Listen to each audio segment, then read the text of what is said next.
Welcome to Queer News Tonight. This is the world's first and only LGBTQ plus daily news television show broadcasting live and available on demand on your favorite streaming channels. We are proud to announce that YouTube has recognized Queer News Tonight, certified by analytics company vidIQ, as the world's most popular LGBTQ streaming news show. Our queer stories have reached over 10 million views. We are proud that Queer News Tonight has more YouTube subscribers than any other LGBTQ brand in Florida. We thank you for watching and supporting our voice in the LGBT community. There is no other news program in the LGBTQ world like Queer News Tonight. It is Monday, June 23rd, 2025. We are live and literally out of the closet and into the headlines. So many of your important stories we'll tell this evening on Queer News Tonight.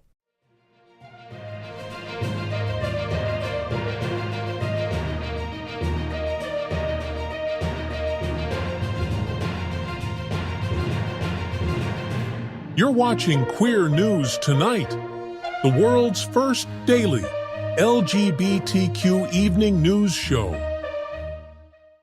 Welcome to the world's most important LGBTQ plus evening news show. Hotspots Magazine Happening Out Television Network is a nonprofit 501c3 media company in the same model as PBS and NPR, but designed for the LGBTQ plus community. Our nonprofit mission is to support the 11 pillars of our LGBTQ community. We want to inform and educate the key issues of lesbian, trans, Latino, Black, healthcare, seniors, students, faith, social justice, business, and queer culture. Help us support our diverse community. We are part of one of the largest LGBTQ nonprofit media companies in America, Hotspots Magazine and Happening Out Television Network. In 2025, our magazine is celebrating 40 years of the LGBTQ experience, and Queer News Tonight is celebrating our 5th anniversary with more than 10,000 LGBTQ television stories. We present Pride Fest in August and Pride Fort Lauderdale in February. Our magazine, events, television news, talk, and entertainment shows support our mission to educate the LGBTQ and broader community. In 2025, more than 100 community leader anchors will host this show to support the LGBTQ plus community. Let's meet today's anchors at Queer News Tonight. Let's welcome my sister, anchor Adrianna Tender. Adrianna is the program manager with Trans Inclusive Group, and if you don't know who Trans Inclusive Group is, you need to go find out, all right? She's also the owner of Tender Love and Care Trans Mentoring. She serves on the National Board of Governors of the Human Rights Campaign and is the former vice president of the Dolphin Democrats. She's also on the board of Black LGBTQ Liberation. In her spare time, she dresses FayWhat. Who knows, right? Maybe? No. Adrianna, Stonewall Reenactment to honor LGBTQ plus history is coming up on June 28th. Tell me what's happening out. Well, the second annual historic reenactment of the Stonewall Uprising will take place on Saturday, June 28th at 4 p.m., hosted by the Stonewall National Museum and Archives. Participants will gather to recreate the powerful moment that ignited the modern LGBTQ rights movement in 1969. The event will unfold on Christopher Street, just as it did 56 years ago. Attendees are encouraged to dress in 1969 attire and join the crowd for a full immersion experience.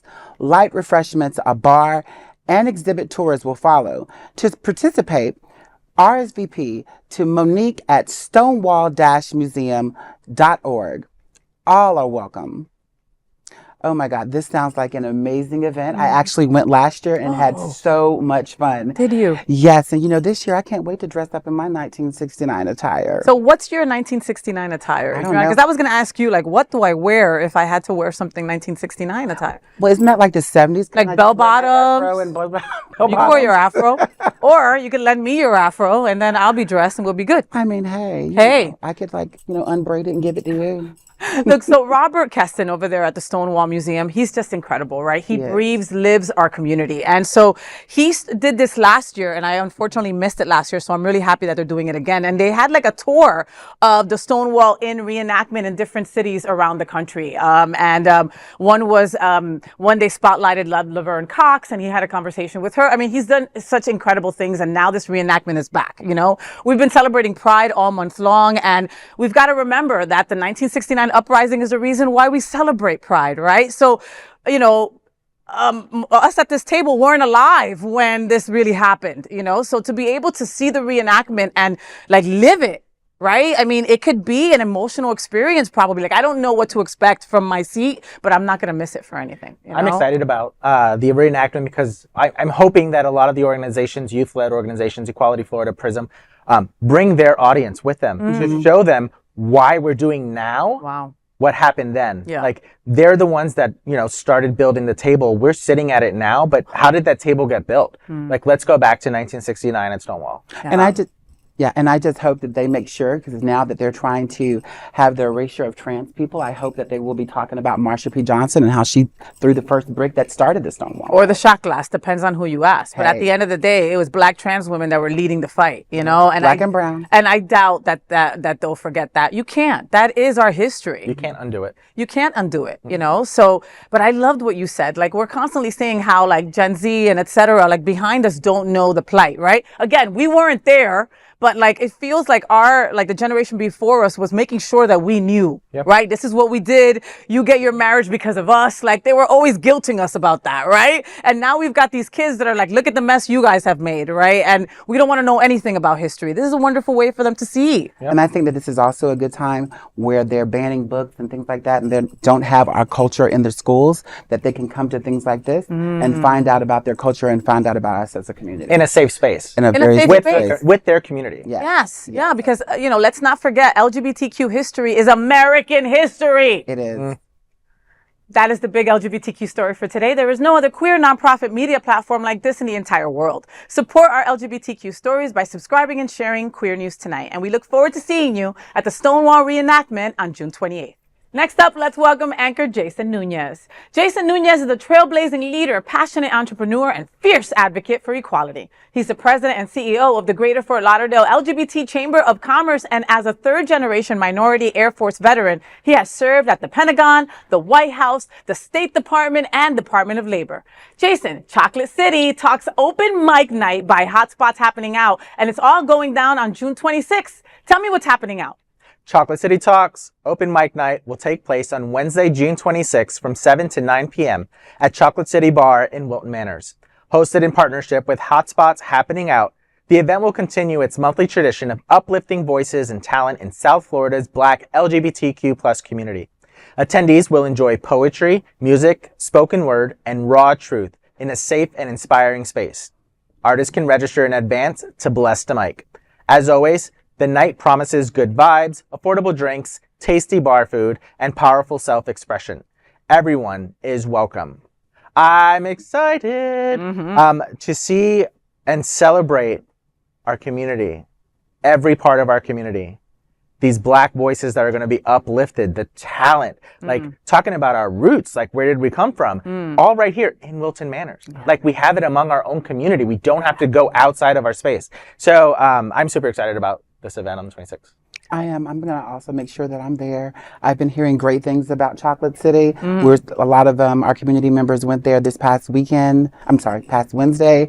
And I'm definitely going to be there. Big shout out going out to Chocolate City because they're immersing themselves in our community and you feel it. You know what I mean? Like, it's like every time I see that there's an event going on at Chocolate City, I'm like, yes. And it's always something different. Like, it's like, I'm from New York. We have open mics everywhere. That's a common thing. And so we need that. And that's fun. And like you said, we have so many talented people in our community that would go up there and kill it.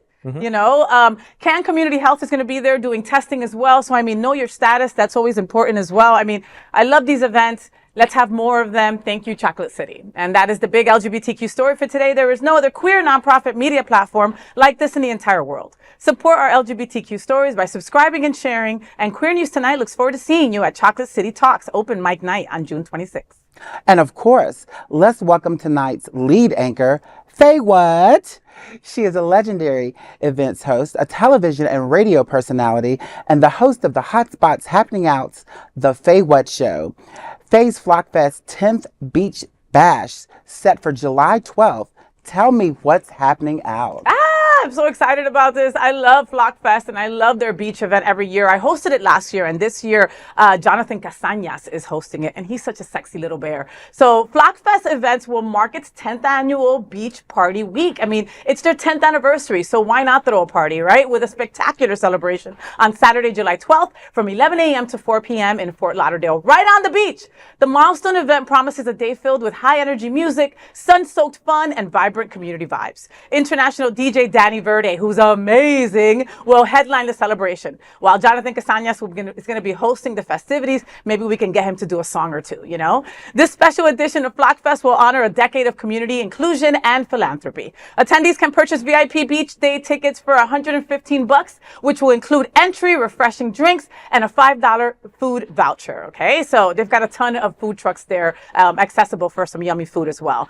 And you also have access to the iconic FlockFest Flamingo Float and a swag-filled gift bag. The event will welcome thousands of beachgoers for an unforgettable day on the sand. Full details and ticket info are available at flockfestevents.org. So this will be, I think, my 4th FlockFest beach party, and I always mark it on my calendar. And let me tell you, it's the middle of July, so it's hot, right? And I'm always like, beach party, but no, they have like cool areas. They have a bunch of tents. They have places that you can go and just frolic, or you can just enjoy yourself with a big old inflatable flamingo, which there'll be about 1,000 on them in the actual in the ocean. You know, and it's just a sea of people in their little rubber things having an incredible, incredible time. It's one of their biggest fundraisers of the year, and FlockFest really does help so many other organizations in our community as well. So I'm always excited about this party.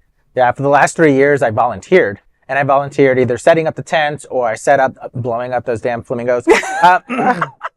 Only 1,000 of them, okay? The registration table. This year I'm excited to participate and just attend. You know, I'll probably end up volunteering because it's just in my nature to, you know, fix something. To fix something or pick something up. You know, Steven, Kevin, the team, the board, they're great. But yeah, to attend. I'm super excited to just attend FlockFest this year. This will be my first time going. Really? You've No way! You've convinced me. I might go. Go. Oh, great. You blowed it personally? I did. I will. Oh, I'll make sure I do. Okay. But you are going to go. I'm going to okay, go. I'm understand. gonna go. The last couple of years, I've been like, Adrianna, let's go, girl. She's like, okay, can I wear anything I want? Girl, wear whatever you want. Big fluffiness, wear your bikini, wear a bathing suit, wear whatever it is. As long as we can get it wet.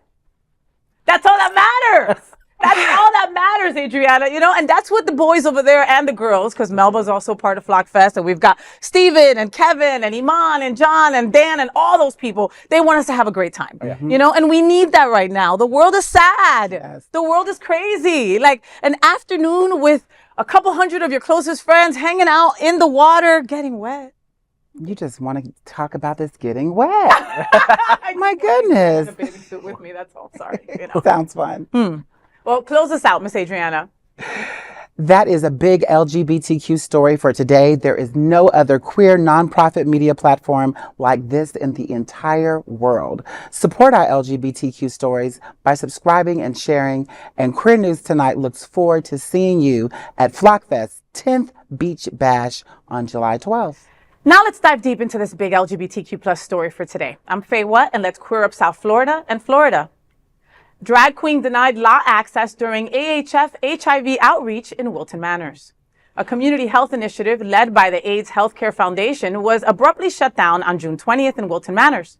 In a Facebook post that's gaining traction, drag performer and activist Nicole Hollowell wrote, quote, "I got in full drag tonight to film content with AHF about National HIV Testing Day outside Hunters. We parked the mobile testing van in the farthest space on the lot, away from everyone and everything. The new lot management, not Hunters, came up to us and said the new parking lot / plaza owner says we have to leave. Why? We're going to pay for the space. They say it doesn't matter. You need to leave," end quote. Hollowell added, quote, "This truly seems motivated by some type of prejudice. Every day I feel more and more that Wilton Manors is becoming gentrified by greedy straight people who want us out," end quote. The AHF testing bus has served the area for years, offering free health services to the LGBTQ plus community. Many online are calling this eviction a blow to vital queer health services and a sign of growing tensions in what has long been a safe space for South Florida's LGBTQ population. With no official comment yet from the plaza owner, questions remain. But for many, this incident highlights a growing fear that gentrification may be pushing queer life and life-saving services out of Wilton Manors. You know, Nicole Hollowell is a talented and she's a talented activist, advocate.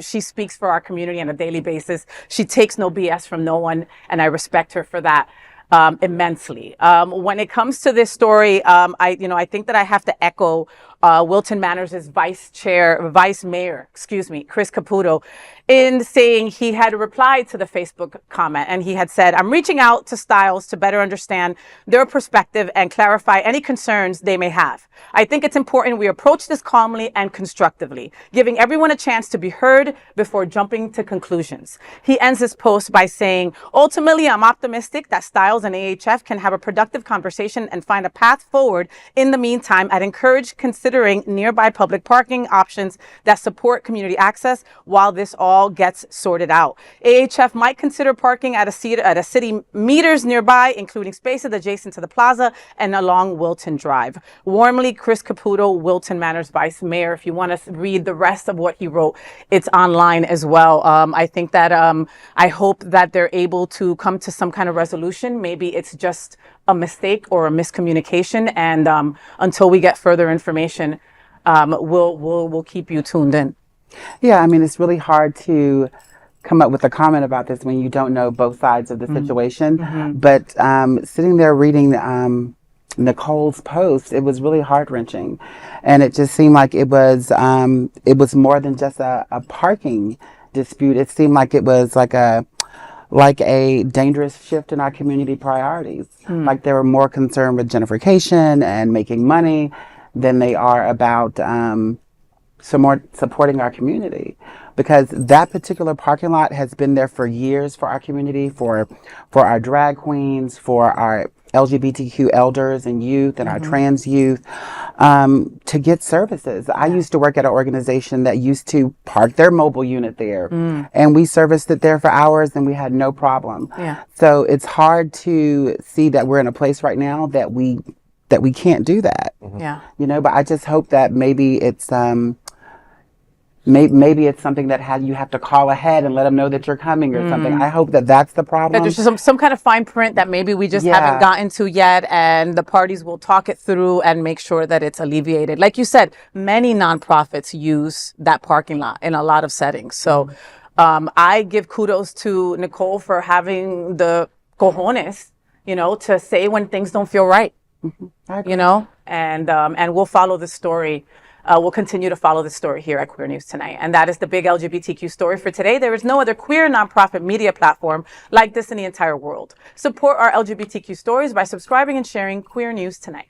Now let's dive deep into this big LGBTQ story for today.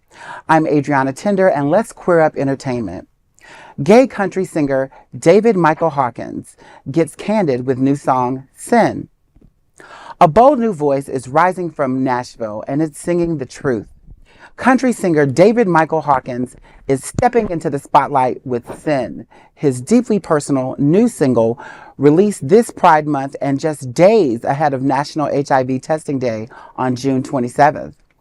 The song lays bare Hawkins' experience as an openly gay, HIV-positive man in the country music scene.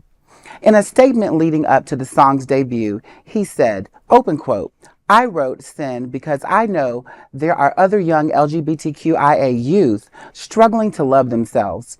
I know there are addicts that think they are too far gone to change. And I know there are people with an HIV diagnosis that think no one will ever love them. I want them to know they aren't alone," end quote. At 39, sober, and newly married, Hawkins reflects on trauma, addiction, and the stigma that marked his earlier life. He sings about the moment he told his mother he was going to get tested, the shame of his diagnosis, and the path to healing. As the first openly HIV-positive country artist, Hawkins isn't trying to get radio play.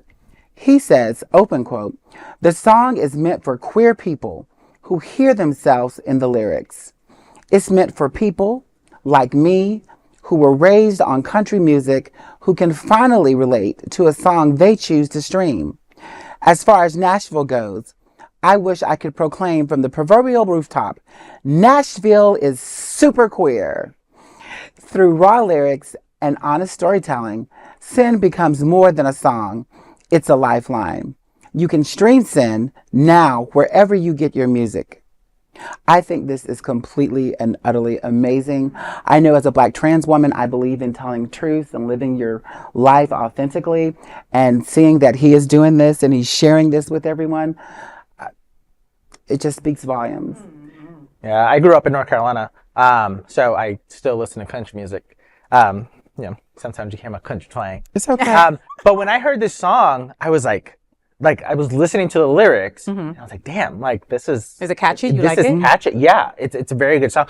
The lyrics were on point, and not a similar situation for me, but just the coming out story and the sharing of something story. Like when my coming out story was similar to his in terms of revealing his status, but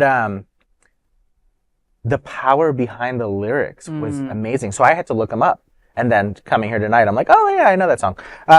But to be able to live authentically is so freeing. And if you get it out, if you get your story out through music and the arts and what your creative abilities are, then more power to him. I absolutely love that country music is getting with the times. It's breaking down that stereotype of country and Southern and LGBT. Like, we're all over. And Black and brown. And Black and brown. Like, we're all over the country. We are human beings. We're not just, in Wilton Manors or Castro or Pewtown. Yeah, but I mean, it's difficult. You know what I mean? When they gave Beyonce the country award, people were up in arms. Okay. When I listen to country music, I dated a girl for a while that was really into it. And, so that gets stuck on you when you're with somebody who's listening to that, right? But and then I still liked some of the country music writers and performers until I found out their political stance, and then I kind of stopped listening to them. But even now to this day, if I tell somebody I listen, you get a look when you mention that you like country music because of the connotation that comes with it. It just is, right? But then we have a story like this, and I gotta automatically think of some queer country-loving kid that's gonna see himself or herself or theyself in this guy and saying, okay, he's out and proud, even in country world. I'm going to do the same thing. And I'll add one more thing. I went to Nashville once, not my own doing. My wife dragged me, right? I did get to go to Dollywood, but not the point, right? And when I went, it was very inclusive. I was surprised by how, again, I went in there with the mindset. It's going to be a bunch of white people. It's going to be, once they know I'm gay, they're going to treat me different, or once they know I'm brown or anything like that. And it was not that, sometimes we let our stereotypes, not allow us to check out something new. Like now I'm going to go and download this guy's song because you showed interest in it. And now I'm like, okay, if it's catchy, and Jason's got great taste in music. So if Jason likes it, then I got to like it too. I mean, I'm a little curious myself. Right? I'm actually from Panama City, Florida, which is in the middle of the Bible Belt. And when I grew up, I don't know if you know, do y'all know what clogging is? Clogging. No. Oh my goodness. So clogging is like in between tap dancing and square dancing. Okay. And so I was the only little Black kid in the middle of all the petticoats and clog shoes and everything. And we got to go to the Grand Ole Opry and perform. What? And I was one of the first in my day to go. And I had a ball. So just seeing this happen, it's just like, okay, rah, rah, sis, boom, right? Right? I'm so happy. Well, that is the big LGBTQ story for today. There is no other queer nonprofit media platform like this in the entire world. Support our LGBTQ stories by subscribing and sharing Queer News Tonight. Now let's dive deep into this big LGBTQ story for today. I'm FayWhat, and let's queer up the USA view. Adult film entertainer Austin Wolf pleads guilty to child exploitation. Just under a year after his arrest, Justin Heath Smith, better known in the gay adult film world as Austin Wolf, has pleaded guilty to a federal felony charge involving the sexual exploitation of a minor. The 44-year-old former performer entered his plea in a Manhattan courtroom before U.S. District Judge Paul Engelmeyer. Federal prosecutors say Smith used electronic communications in late 2023 and early 2024 to lure a 15-year-old boy to New York City for sex. According to court documents, Smith was working with another adult and knowingly violated laws designed to protect minors from predatory behavior. Smith had been one of the most recognizable names in gay adult entertainment, widely followed, carefully branded, and commercially successful. His fall from grace began with a June 2024 arrest following an FBI undercover operation. He's since been held without bond at MDC Brooklyn. Prosecutors say they uncovered hundreds of videos of child sexual abuse, some involving prepubescent, children and infants. Investigators allege much of it was shared over Telegram.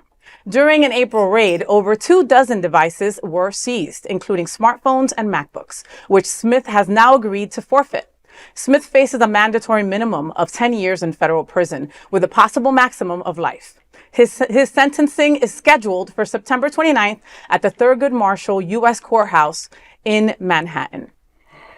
Wow, listen, Austin Wolf was once a top name in adult entertainment, and he just pled guilty to child exploitation, okay? The details are horrifying, the videos are horrible, and it's a trail of trauma. This isn't a scandal, it's disgusting and it's evil, and let's be clear that the gay community doesn't protect predators, so bye-bye. That's me. This has also set us back so far. Like when there's so much shit coming out of Washington about drag queens and being predators and the LGBT community being predators. And then to have someone in the adult film industry who has done LGBT type videos and content just sets us back. It's like, what are you doing? Like, are they not reading the room? Like, also, their behavior is just disgusting. I'll echo it. Yes, disgusting. Yeah. I really don't have anything else to say because all I see is that he is perpetrating the stigmas that are attached to us already. Yeah. Yeah. And we don't need any of that, you know, and we're a very supportive group, but there's certain things that we just can't forget or just null over or say, oh, okay, you know, justice will be served and that's that, you know? I mean, people follow you. You have a platform, right? For you to do something so just grossly incompetent and just, it really hurts us, you know, in a big way. And, you know, to all the folks who were fans of his, I mean, look at yourself and maybe stop being a fan of his because he does not represent our community by no means. We are not pedophiles. We are not groomers. That is not what our community stands for in no way, shape, or form. And that is the big LGBTQ story for today. There is no other queer nonprofit media platform like this in the entire world. Support our LGBTQ stories by subscribing and sharing Queer News Tonight. Now let's dive deep into this big LGBTQ story for today. I'm Jason Nunez, and let's queer up lesbians and queer women. Survivor stars make history as first Black queer women couple. Two fierce Survivor queens have just made a herstory. Katura Tops and Sabaya Broderick, both castaways from the 45th season of Survivor, have announced they're officially a couple. And in doing so, they've become the first Black queer women couple in the history of the long-running CBS franchise. The duo shared the news on Instagram with a joint post along with sweet photos and a caption that read, quote, "On Survivor, we both struggled with fire. I couldn't make it, and she went a week without it.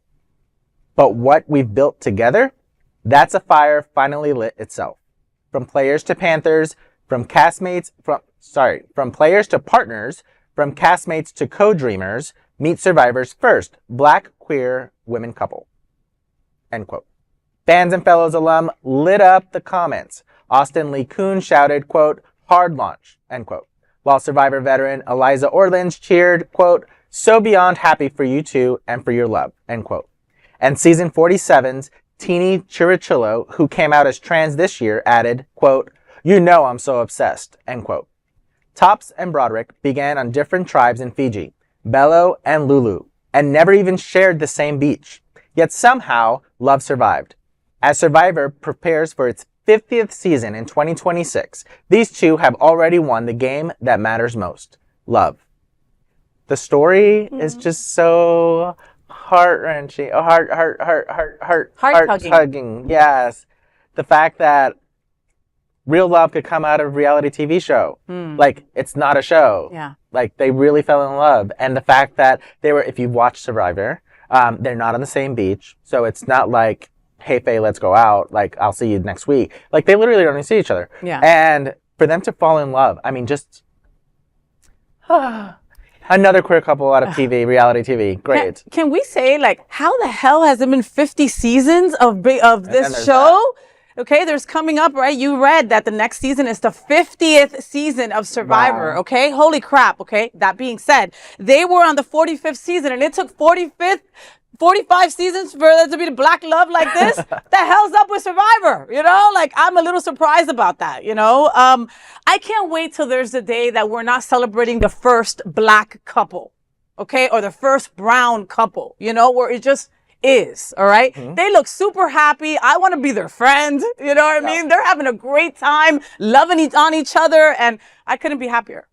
I mean, this isn't just a hard launch. This is a hard reset, you know, of what love can look like in our community, you know? I think it's amazing. I love it. I love it. Good luck, girls, all right? Love it. And we'll keep on following you on social. What were you going to say, Jason? Yeah, I was going to say, we're cheering you on. We're so cheering you on, girls. So cheering you on. Guess what? We're obsessed too. How about that?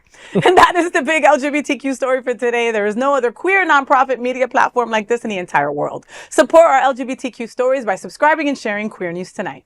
Now let's dive deep into this big LGBTQ story for today. I'm FayWhat, and let's queer up drag culture. Roxxxy Andrews with 3 X's, baby, says goodbye to All Stars. RuPaul's Drag Race fan favorite, Roxxxy Andrews, has officially closed the workroom door behind her. In a heartfelt message on social media, the Florida-based queen confirmed she will never return for another All-Star season, saying, quote, "My time as a contestant is over," end quote. Roxxxy first sashayed into our hearts back in 2013 on season 5, finishing as a finalist alongside Alaska and winner Jinx Monsoon. She later returned for All Stars 2 in 2016 and again in 2024's All Stars 9, making it to the finale each time but never taking home the crown. After a fan pleaded with her to come back, Roxxxy replied, quote, "Never. I'm forever grateful for every moment on the show and everything I got. I got the best fans. I loved making television, but my time as a contestant is over," end quote. While some queens like Ginger Minj, Jujubee, Alexis Mateo, and Eureka keep coming back for more, it seems Roxxxy is content to let her legacy slay as is. RuPaul's Drag Race All Stars 10 continues Fridays on Paramount Plus and WOW Presents Plus. Come on, it's Roxxxy Andrews. She is done competing because she's going to start hosting something because Mama Ru has given her own show that she deserves, baby. Roxxxy is always a fan favorite. She's one of my favorites. She don't got to win the crown to win. That's how amazing she is, okay? So Ru just woke up, right, and decided, let me not give Butthole Collins something else to do, all right? Let me give Roxxxy another show, and I think that is what's happening. She says it in a quote. She keeps on saying, "I'm done as a contestant." 12 years ago. So that was the prelude. That was a prelude. 12 years ago, I was like, Roxxxy, Puerto Rican, I can see. I was cheering her on the entire season and then followed her ever since. Roxy's my girl. I mean, as someone who used to do drag back in the day, I have so much respect for Roxxxy. I know her personally, and I think she gave us so much. She gave us vulnerability. She gave us drag and polish and just the pageantry of it all. But she's amazing, and I can't wait. If she has her own show, I'll be tuned in. Okay, but if she doesn't, would you be sad? Because it's not true. I mean, I'm just telling you, folks, it's not. Come back and get me. I guarantee you. There's no way. I just don't see her just saying I'm done. You know what I mean? Maybe she'll be a judge or something. I don't know. Maybe she can be a judge. Like, I mean, I haven't seen like one of the RuPaul girls become like a full-fledged judge on something American. Sure. But whatever she does, I'm tuning in. Me too. I mean, and her face is usually like always painted to the gods. Like she always looks spectacular. I mean, like, Roxxxy, we'll be watching, all right? And that is the big LGBTQ story for today. There is no other queer nonprofit media platform like this in the entire world. Support our LGBTQ stories by subscribing and sharing Queer News Tonight. Those are today's headlines from Queer News Tonight. These anchors represent the best of our LGBTQ family. If only our community is important to you, share this news with your friends and family. Join the conversation on your favorite streaming platform. Queer News Tonight is the only live LGBTQ digital television show in the world that is out of the closet and into the headlines. We need your support. If our rainbow family is to grow and then thrive, we must tell our stories and bring them to the attention of the broader world. This is the only place in the world that tells these types of LGBTQ stories in motion and sound. That is the passion of Hotspots Magazine, Happening Out Television Network, and Queer News Tonight. That's right, Jason, and I'm your lead anchor at Queer News Tonight, FayWhat! And on behalf of these incredible LGBTQ reporters, the anchors of Queer News Tonight, including Adrianna Tender and Jason Nunez. We will see you daily at 8 p.m. to our LGBTQ plus world. We hope that you will join us by embracing love, generosity, bravery, by being transformative, and, of course, being queer. Good night.